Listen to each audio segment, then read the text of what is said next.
খালকে ডাকো। কি দেখো? কোন দিকে দেখতেছো?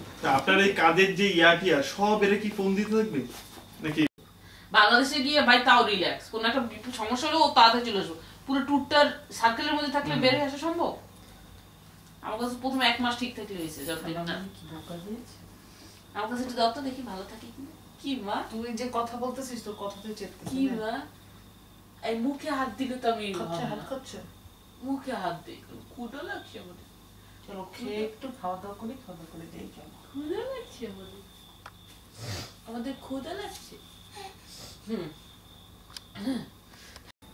তোমার অনুভূতি বলো, কালকে যে তুমি যাচ্ছ এই সম্পর্কে তোমার কি বলার আছে বলো। ঘুম আর হয় না, তোমার ঘুমের কি হবে?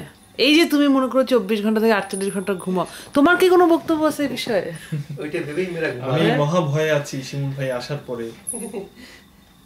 যদ্দূর না শিখবে জানবে, যার নলেজ যদ্দূর ইয়া হবে। ঢাকা ইউনিভার্সিটি নলেজ দিয়ে সে তার 33-34 বছর পার করেছে।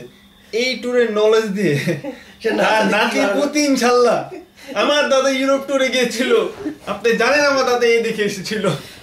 এই ব্যাপারে শিমুল তুমি কি বলতে চাও? আমি সাপাবাজদের কথা আমি বিকৃত হই না, আর পুনম বিভ্রান্ত হইতে চাই না ভাই। সব আপনারা শুনে রাখেন, আশেপাশে যে চাপাবাজ তাদের কাছ থেকে আপনারা সতর্ক থাকুন। পুনম তোর বক্তব্য যে তোর জামাইকে নিয়ে যেরকম বলা হচ্ছে, বিভ্রান্ত হইবেন না ভাই। সব বক্তব্য নাই, আই এম সো বিজি। এই যে নতুন ভাই আপনিও মনে রাখবেন। আমি মোটামুটি পিস অফ যে শিমুল আসার পরে কি হবে এবং কি টাইপের ঝগড়া হবে প্রথম মানে দেখাটা নিয়ে আমি সিরিয়াসলি চিন্তিত। আপনি জানেন না হিটলারে এই করছে, হিটলারের বাসা আমি দেখে আসছি। হিটলার লাগে একটা মিটিং ছিল। ও ভাই সাহেব সাপাবাজ সিনে রাখেন। আস্তে